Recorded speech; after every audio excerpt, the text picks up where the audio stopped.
Hey guys, what's up? It's me, Jackie and welcome back to my channel. I have another book review for you today.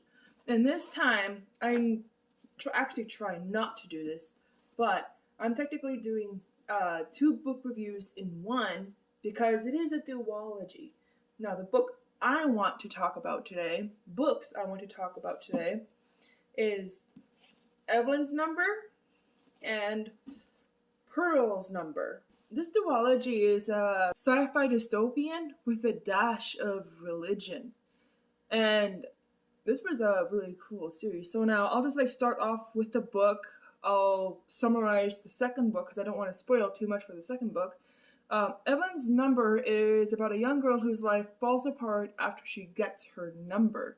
Now, a number in this universe is what defines who you will be in society.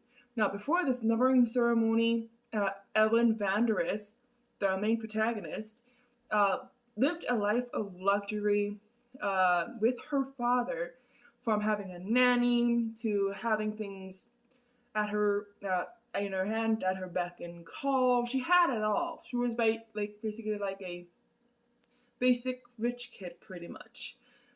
Until, of course, her ceremony happens and her life is turned upside down. Now, for those who don't like hearing that about a rich kid, you gotta think about it from the kid's point of view.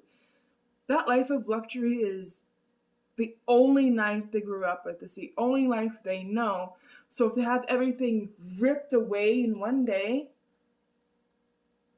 that'll mess you up for life. It's traumatizing. And I know everyone likes to tease rich kids for this, but I feel for them because everything they knew is once gone. Like, imagine a social worker coming in, takes the kid, and the kid is in this whole new world, and they don't know what to do. That's pretty much the gist of a rich kid having everything ripped away from them, and it's the worst thing ever because everything they knew is just gone. Probably even their favorite teddy bear is gone, who was probably their only friend. So now Evelene Vanderis is a low number, and her basic human rights are gone. She has no say, zero say in her life anymore, and she's only allowed to wear dark brown colors, while her father was allowed to wear any shade of blue he wanted. From dark to light, it didn't matter. He was allowed to wear it. In this book series, the color stands for your number and your number rank, and you have to show the number on your neck. The number placement would be about right here. What actually drew me into this book, like I said, rich kid losing all their things, everything they ever knew, is that she lost everything, her basic human rights, her personal possessions. She doesn't live in her room anymore. She lives in the attic now. And now this person who had it all has nothing, and she suffered for years at the hands of verbal abuse, physical abuse from her supervisor, and there is nothing she could do about it because she has no right to speak at a number higher than her, or any numbers higher than her own number. 30 is considered the lowest, while 1 is considered the highest, and she has number 27. 26 to 1, she's not allowed to speak to them unless they speak to her first. She's not allowed to talk back, not allowed to do anything. What I really love about it is that she was fighting her fear in just trying to make a difference in her own life. She didn't know what else to do. She was sad, she was depressed, she was always alone, and she was always physically abused. But a neighboring number from another household gave her one push, and she managed to finally find the courage to finally get out of Dodge, #not sponsored. I guess I just simply have a weakness for dystopian sci-fi, which is why I love The Chosen 12 so. This book also tells the second story, a story of a young man named Jeremiah who's lived under a high-ranking number for years, who was kind enough to let him, like, not just like take him in, but actually legally adopt him and treat him as like one of her own kids. And she's supportive of him and trying to like create something lower numbers could only dream of, and that's creating an uprising. Like, this book, it just like pretty much revived my love of sci-fi dystopian stories. And I really like the dynamic in this book. I like the dynamic in this book, although this one feels more sci-fi-y. It tells a narrative where this could actually happen in our world, especially if we're not careful, especially in our society. This series is 100 years in the future, yeah, but there's a sense of realism in it. And that, like, if you don't pay attention to the world around you, it can happen. And another thing that I really like in this duology here is that the dash of romance that was thrown in for good measure, a slow burn to be exact, and oh my gosh, I forgot how much I love those. And I know it wasn't the focus of the story, I know it's not, but it was adorable.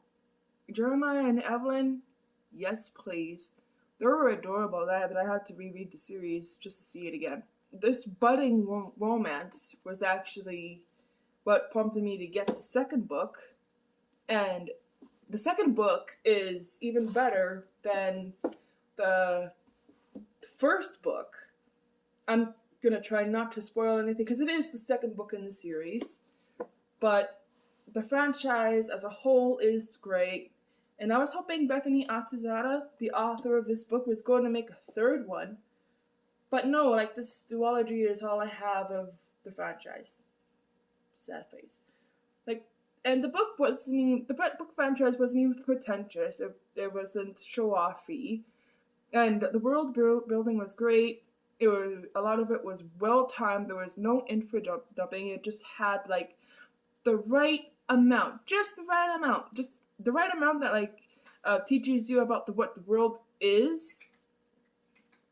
But it also doesn't tell you, like, oh, well, like, this tree was here for 500 years. My ancestors loved it for XYZ reason. Like, it's not like that. That makes sense in fantasy. It's not in sci-fi dystopian. I didn't mean for, like, this video to actually become a book review for a duology, but here it is, I suppose. The second book was actually even better than the first. There's a couple of supporting characters were also given more depth in the second book as well. Evalene is one of those characters where it can actually be a little hard to connect at first. But the more you read and the more, like, you see how her new everyday life is affecting her, I'm glad Bethany wrote him the way she did. Even the supporting characters were funny. Like Olive. Evalene. When Evalene first met Olive, she thought Evalene was gutsy and like all rebel and all ghetto because she wore what she wanted, skirts, all kinds of colors. Because, you know, like, the color signifies your rank in their world, right? And, like, there's, like, a color laws and everything. But no, turns out the color law just doesn't apply outside the country. Anyways, like, this book series is overall, by all accounts, great. I would give this book a rating of 4.5 out of 5 numbers.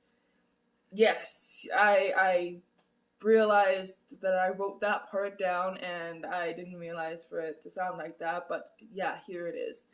So, yeah, that's all I got for you guys today. And yeah, no, don't forget to hit the like and subscribe if you like this kind of content. Hit the like button. And I'll definitely see you guys in the next video. See ya!